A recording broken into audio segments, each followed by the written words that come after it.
Assalamualaikum warahmatullahi wabarakatuh. Selamat pagi. Perkenalkan, kami dari kelompok ubur-ubur ikan lele yang beranggotakan saya, Sarah Aisyah, rekan saya Enu Kalula Ansori, Risma Febrianti, dan juga Diana Kartika Intan Pratiwi. Di sini kami akan memberikan presentasi mengenai tugas besar kami, yaitu aplikasi NeuroCare. Pertama-tama, untuk mengawali presentasi kami akan dijelaskan juga rumusan dasarnya ketujuan pustaka oleh rekan saya Enu Kalula Ansori. Baik, terima kasih kepada Sarah Aisyah. Di sini saya akan memasuki step 1 sampai hingga step 3 di bagian tinjauan pustaka. Untuk step pertama, kita akan mengetahui pengguna. Riset persona pengguna aplikasi ini adalah orang tua yang ingin memahami lebih dalam tentang kondisi anak mereka.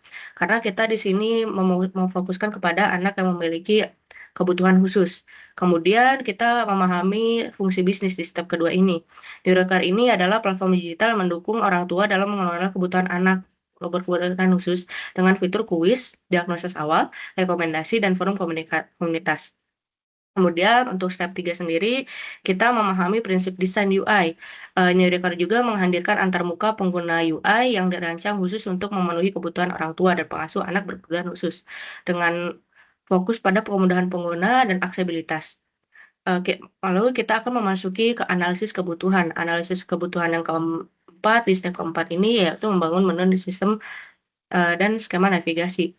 Untuk struktur menu utama menggunakan bottom navigasi dengan 5 menu beranda, khusus diagnosis, rekomendasi forum, dan profile. Kemudian untuk step 5 sendiri, kita memilih tipe window yang tepat. Jenis window yang kita gunakan adalah primary window untuk fitur utama, modal window untuk pop-up, konfirmasi, dialog box untuk notifikasi penting, dan notifikasi dan full screen window untuk kuis dan artikel. Kemudian untuk step 6 sendiri, kita memilih screen based control yang tepat. Di sini kita memiliki kontrol seperti tombol, drop down, dan checkbox untuk digunakan memudahkan interaksi kepada pengguna yang akan menggunakan aplikasi Neurocar ini. Untuk step berikutnya akan dilanjutkan oleh rekan saya, Diana Kartika. Terima kasih atas kesempatannya. Selanjutnya di sini ada menulis teks dan pesan yang jelas. Teks dan pesan di UI menggunakan bahasa sederhana, label jelas, dan konsisten seperti tombol masuk, placeholder, serta instruksi pengisian. Yang selanjutnya di sini ada step memberikan feedback, guidance, dan asistensi dengan efektif. Sistem memberikan notifikasi loading, terus pesan keberhasilan, dan pesan error dengan tombol retry untuk memandu pengguna. Di sini selanjutnya ada step menerapkan internasionalisasi dan aksesibilitas. Aplikasi NeuroCare menggunakan bahasa Inggris serta aksesibilitas fokus kepada epilepsi fotosintetik dan disleksia. Selanjutnya ada menggunakan grafik, icon, dan image. Icon dan gambar digunakan untuk memperjelas informasi tanpa mengganggu kenyamanan pengguna. Selanjutnya ada tahap memilih warna yang tepat. Palet warna aplikasi menggunakan dominan putih dengan aksen ungu dan biru untuk kesan minimalis futuristik. Selanjutnya ada step pengorganisasian dan penyusunan layout Windows dan halaman.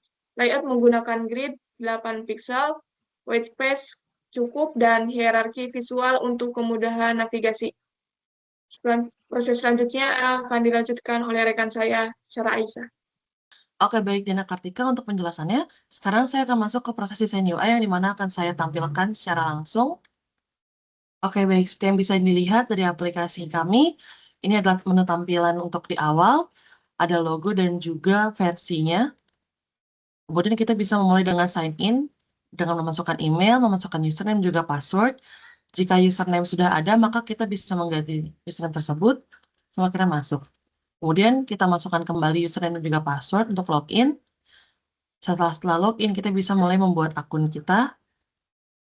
Jadi di sini kita bisa mengganti profil, memasukkan nama, lokasi yang kita tepatkan, ulang tahun, dan juga ulang tahun untuk anak kita. Berikutnya, kita bisa kembali ke bagian menu depan. Di menu depan sendiri, bisa kita lihat bahwa bagian atas, yaitu untuk reminder, ini menggunakan hover. Untuk masuk ke dalam daily quiz, kita tinggal melakukan klik. Dan juga di sini kita menggunakan fitur delay agar gambar bisa menjadikan animasi singkat.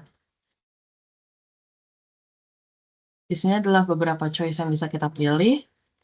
Setelah selesai melakukan tes, kita bisa melakukan exit, kemudian kita bisa masuk ke bagian forum. bagian forum kita bisa memilih untuk masuk ke forum Indonesia atau ke forum yang internasional. Kita jika mengambil Indonesia maka akan terampil seperti ini.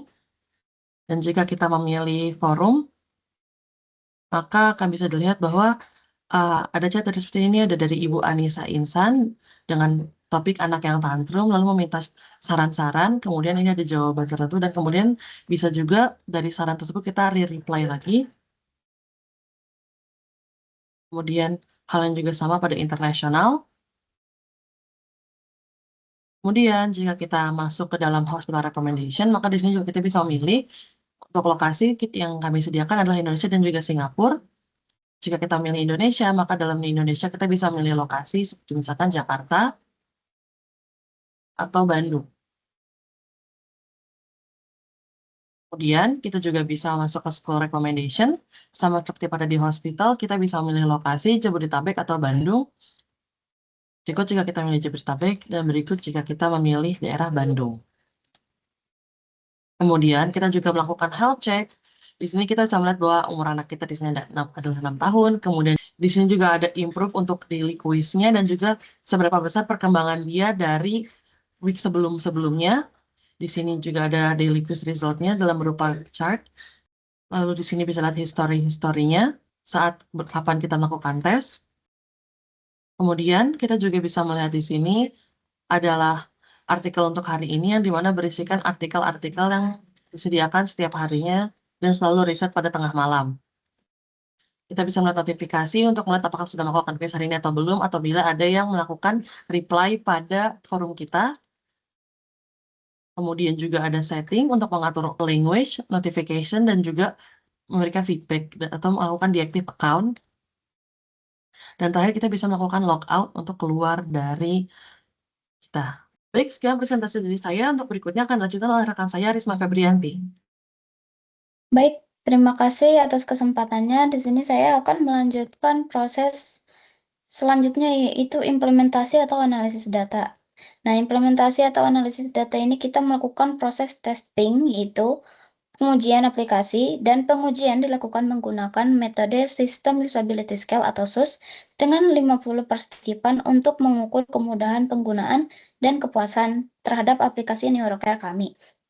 Nah, proses selanjutnya yaitu pengujian, dan hasil testing menunjukkan skor SUS rata-rata sebesar 80,75 yang termasuk ke dalam kategori baik. Nah, di sini kita juga bisa melihat ada rekapitulasinya untuk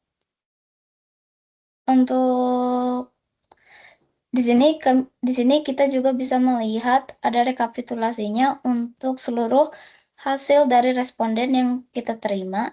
Di sini untuk menghitung SUS-nya itu untuk soal dengan ganjil yaitu soal 1, 2, 1, 3, 5, 7, 9, kita menghitung dengan mengurangi nilai dari hasil SUS aslinya dengan 1, dan untuk soal genap 2, 4, 6, 8, dan 10 kita menghitung dengan seluruh range yaitu 5 karena 1 hingga 5 dengan nilai SUS yang didapat.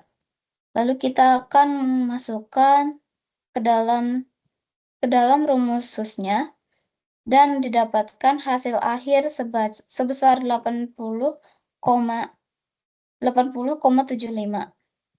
Di sini kita juga bisa melihat di sini ada chart-nya.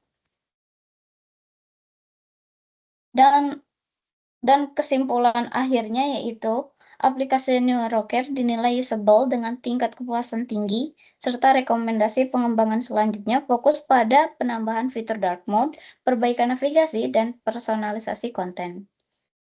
Dengan itu, seluruh proses sudah selesai dan saya kembalikan kepada rekan saya, Sarah Aisyah. Baik, terima kasih untuk presentasinya, Risma Febrianti. Sekian dari kelompok kami, mohon maaf bila ada kesalahan. Terima kasih karena telah menonton hingga akhir. Assalamualaikum warahmatullahi wabarakatuh. Selamat pagi.